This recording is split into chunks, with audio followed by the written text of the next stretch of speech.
It is now day 25 in the Israel-Hamas war. Here are the most recent developments.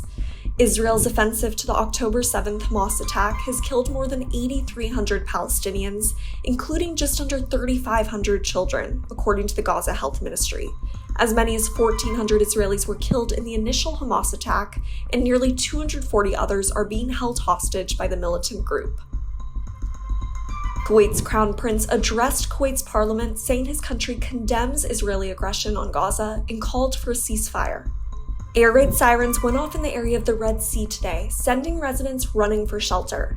Israel's military says it downed an approaching aerial target and says there was no threat or risk to civilians.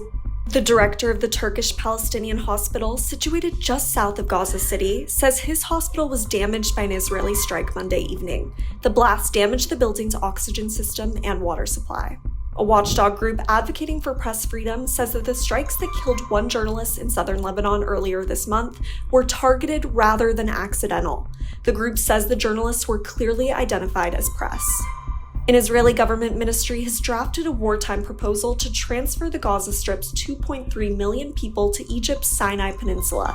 This has drawn condemnation from the Palestinians and has worsened tensions between Israel and Egypt.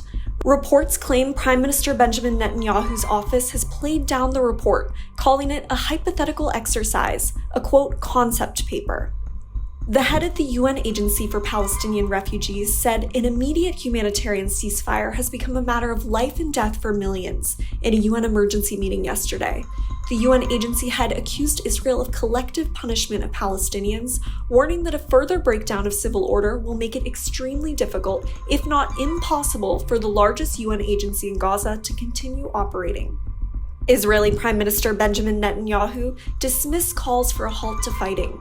Netanyahu said that Israel would not agree to a cessation of hostilities with Hamas in Gaza and would press ahead with its ground invasion.